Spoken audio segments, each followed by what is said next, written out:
இந்த வாய்க்கா தகராறு இருக்கக்கூடிய கர்நாடகாவில் தமிழ்நாட்டை சேர்ந்த ஒரு இளைஞன் கர்நாடகாவில் போய் கர்நாடகா சிங்கம்னு பேர் வாங்குறாரு. அப்ப எவ்வளவு பெரிய டெடிகேஷன் இருக்கும் பாருங்க. 3 இடத்துல பணிபுரிகிறார்.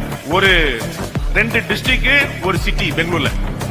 3 இடங்கள்லயும் அந்த பழைய வீடியோலாம் நீங்க பார்க்கணும். அந்த ஒல்லியா இருக்கக்கூடிய அந்த அண்ணாமலைங்கிற அந்த ஐபிஎஸ் ஆபீசர் நீங்க பார்க்கணும். ரோட்ல போலீஸ் ஆபீசர்ஸ வந்து 4-5 போலீஸ் ஆபீசர்ஸ பப்ளிக் வந்து அடிச்சிடறாங்க. சம் ரவுடி கும்பல் அடிச்சிடறாங்க. போலீஸ் அட்டாக் பண்ணிடுறாங்க. இவருடைய கன்னடம் எவ்வளவு ஒரு மழலை கன்னடமா இருக்கும் என்ன கத்துக்கிறார். அப்பதான் ஆனா அவர் கத்துக்கிறவருக்கு நம்ம ஹிந்தியில பாக்குறோம். ஹிந்தியில கத்துக்கிறார், இப்ப கன்னடத்தை கத்துக்க பாக்குறாரு. 50-80 பேர் நிக்கிறான் எதிர. போலீஸ் அடிச்சுட்டு கேள்விப்பட்டு ஒரு எஸ்பியா ஓடி வந்து அந்த 80 பேர் முன்னாடி நின்னு அந்த போலீஸ் ஆபீசரை பக்கத்துல நிப்பாட்டி இப்ப அடிடா பாப்போம் சரியான ஆம்பளை கன்னடால பேசுறாரு. அத கன்னடத்துல சொல்றாரு.